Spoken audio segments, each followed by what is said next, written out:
Hi guys, Dr. Lucy here from Real Life Medicine on the 4th of March today, World Obesity Day. Today I'm going to talk obviously about obesity and the scenario that Australia and much of the world now finds itself in with skyrocketing obesity levels. Now, the interesting thing, of course, is that industry just say to you, you know what, it's your fault, you eat too much. We don't tell you to eat this much of our sugary shit, but we do. Now, I'm going to talk to you today about our language around sugary food, and in fact, any food if we think about it. So we at Real Life Medicine believe that overweight and obesity is caused by physiology, which is your biology, your hormones. So there are some disruptors there, and in particular, as you know, insulin, big disruptor. So there's physiological changes and psychological changes, and that's our whole emotional eating, which again, driven by industry. But let's not bang on too much about that. Let's talk about some techniques we can use to fight back. And think about some techniques we can use to change the way so that we aren't vulnerable to their hijacking. So some of the techniques I've talked about, and I'll go through them again. My top tip is to identify yourself differently. Now what that means, and you've heard me talk about it before, my children are vegetarian. If they go to a barbecue, they don't say, I can't eat meat, I'm giving up meat, I'm trying to be good and not eat meat. They don't do any of that. They identify as vegetarian. So there is no discussion in their brain about what they need to do. They just don't eat meat. I don't eat carbs. There is no discussion in my brain, will I eat this carb or not? The answer, I am a low carb, real food eater. Now, I don't necessarily want to say that to people because they don't, it's not the same in their mind as a vegetarian. It's the same in mine, but my line, my word, my sentence that comes straight out of my mouth is I don't eat bread, or I don't eat cake, or I don't eat pizza. Why not? It doesn't agree with me. And if they push it even further and say, what do you mean? I go, oh, you don't want to know. And that usually ends the conversation. There is no then tempting me, just have a little bit, everything in moderation. Come on, it'll be fine, you'll be okay. None of that. I don't eat it. So I have changed the way I identify myself. I don't identify myself as a person who struggles to say no, who, finds everything too hard, too overwhelming. Because, I could. My struggle is the same as yours. I used to be addicted, just like you do, or did, or maybe, to chocolate. I used to find going to barbecues, going to conferences hard until I changed my mindset, till I changed what I want. So my words, as I said to you, in my head, are you ready for this? In my head, I'm going, I don't eat sugary shit, because that's all it is. Which brings me to that next point of talking about this treat word. And it's really hard. It is really hard to change your vernacular around that because that has been ingrained in all of us.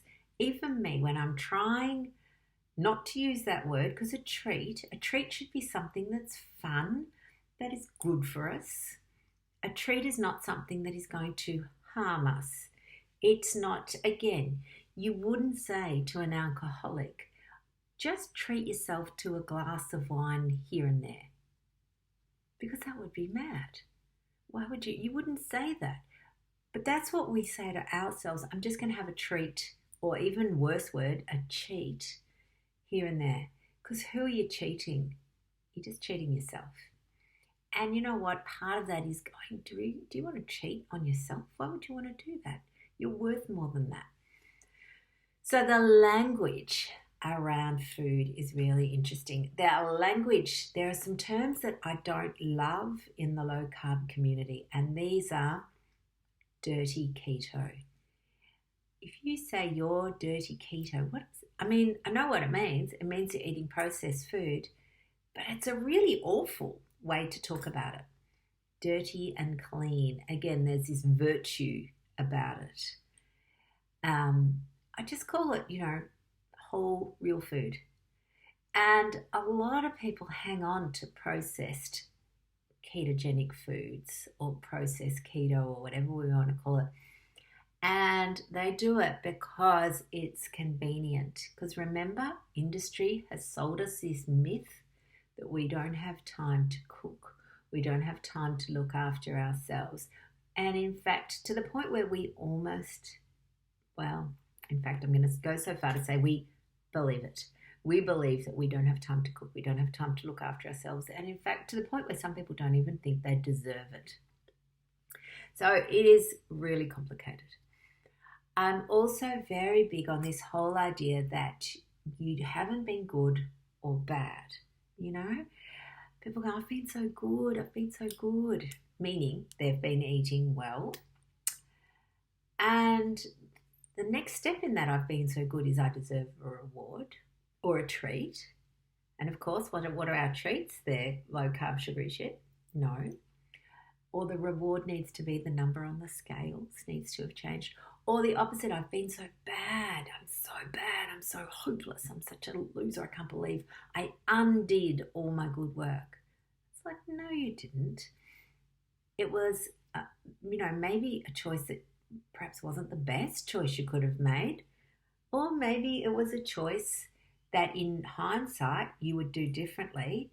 So it's not good or bad. It's a learning opportunity. Bad. If you murder somebody, you're bad. If you bully somebody online, you're bad. If you are unkind and cruel, you're bad. If you eat the wrong food, it's not even the wrong food. If you just eat a food that doesn't serve you well at that time, that's all it is. It doesn't need to be this good and bad. We don't need to have clean keto and dirty keto, even lazy keto. What an awful word that is. So we're either clean, dirty, or lazy. Seriously? That just does my head in. You can track or not track. That's all. You can eat processed food or whole food. That's all. Let's take the emotion away from the way we eat, okay? And just keep it factual.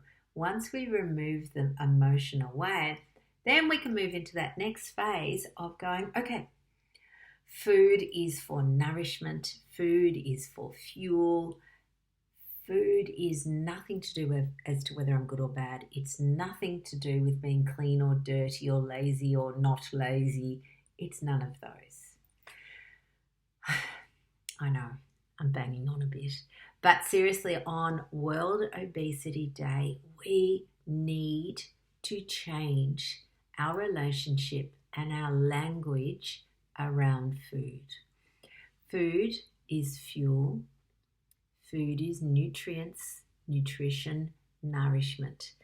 Focus on food that is nutrient dense, that will nourish your wonderful body and enable it to do the things that you want it to do so that you can live your life free of chronic disease, free of brain chatter, and free of this guilt, virtue kind of cycle we get stuck in.